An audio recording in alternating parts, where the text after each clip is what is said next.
Dan pemirsa, untuk membahas bagaimana performa timnas selama gelaran Asian Championship 2024 dan bagaimana kira-kira peluang di match berikutnya, kita sudah terhubung dengan pengamat sepak bola Fernand Huta Barat. Selamat siang Bung Fe. Selamat siang Bang Filipus. Oke, Bang Fe, 2 pertandingan sudah dilakoni timnas Indonesia di ajang Asian Championship 2024. Sejauh ini bagaimana Bung Fe melihat performa yang sudah ditunjukkan oleh anak asuh Sintayong? Kalau saya lihat mungkin masih jauh dari harapan, karena kita lihat pada saat penampilan pertama pun ketika melawan Myanmar, kita juga menang dengan skor yang sangat tipis dan sangat bersusah payah ya. Dengan organisasi permainan menurut saya juga yang kunjung tidak berhasil dengan baik pada saat melawan Laos, sehingga kita lihat juga lawan Laos dengan skor 3-3 saya pikir menjadikan kesalahan bagi Indonesia sebenarnya ya, walaupun dengan hasil draw.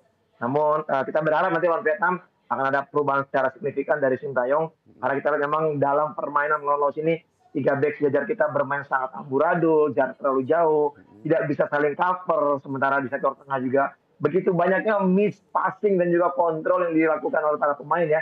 Saya tidak sebut nama per nama, tapi saya pikir inilah masalah-masalah krusial yang memang harus diperbaiki. Sementara di sektor depan kita lihat sangat minim sekali ya improvisasi, di mana flank-flank kita ini kurang begitu, determinasinya kurang begitu baik, dan juga sehingga akhirnya tidak ada pasukan-pasukan bola yang baik untuk strike. Sementara Marcelino yang memang diharapkan bisa menjadi supplier bola kepada strike dan juga menjadi playmaker yang bisa mencetak gol, bermain juga saya pikir masih di bawah form terbaiknya, sehingga akhirnya juga dia begitu emosional ketika melakukan tackling dan akhirnya mendapatkan kartu merah. Bahkan kalau kita lihat pada saat pertandingan itu terlihat jelas ketika Coach Sintayong memanggil Kakang dan juga Marcelino di pinggir garis lapangan yang seperti gestur sangat emosi, sangat marah dengan cara permainan mungkin yang tidak sesuai dengan harapan dari Coach Sintayong sendiri. Sementara dari 2 pertandingan yang sudah dilakoni, kita bisa melihat bagaimana formasi, belum ada formasi yang tetap yang ditetapkan oleh Sintayong. Apakah ini memang di 2 pertandingan ini sejauh ini Sintayong masih melakukan coba-coba formasi ketika menghadapi Myanmar dan juga Laos?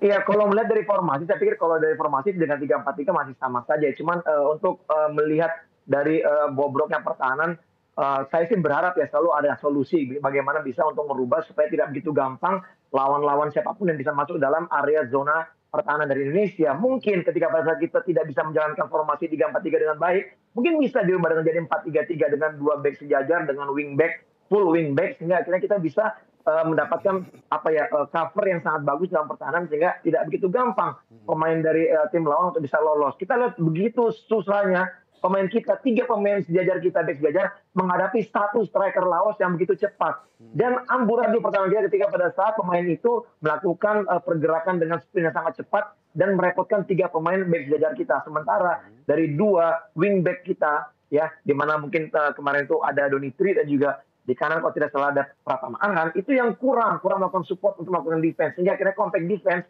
tidak berjalan baik ketika kita mendapatkan serangan balik yang cepat dari tim Laos. Ini menjadi catatan penting kalau kita lawan Vietnam seperti ini, saya pikir akan sangat bahaya ya. Karena Vietnam bermain di kandang, baru sekali bermain mereka menghancurkan Laos dengan skor 4-1, dan sekarang mereka akan menjadi tuan rumah menghadapi Indonesia. Dan yang menariknya adalah salah satunya pemain Indonesia yaitu Marcelino juga tidak bisa tampil ketika menghadapi Vietnam. Seperti apa kemudian Bung Fe melihat daya gedor Indonesia ketika menghadapi Vietnam nanti?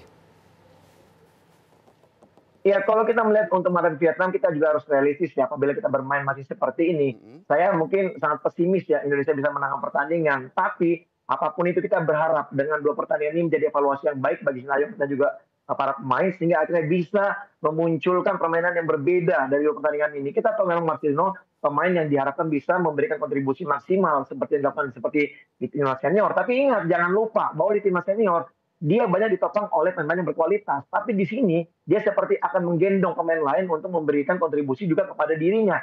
Tapi itu tidak berjalan seperti yang diharapkan ya. Nah, kemungkinan saya melihat ada 2 kali match ini Victor Detan dimasukkan untuk menggantikan pemain yang bermain di line up pertama. Nah, mungkin juga bisa dicoba karena kalau saya lihat Victor Detan mempunyai determinasi sangat bagus dari sektor flank ya. Dan ini mungkin bisa menjadi salah satu pilihan juga yang akan dilakukan oleh Coach Sintayong. Dan tentunya menghadapi Vietnam, menurut Bung Fe sendiri, lini mana yang kemudian menjadi concern untuk bisa mencuri poin dari kandang Vietnam?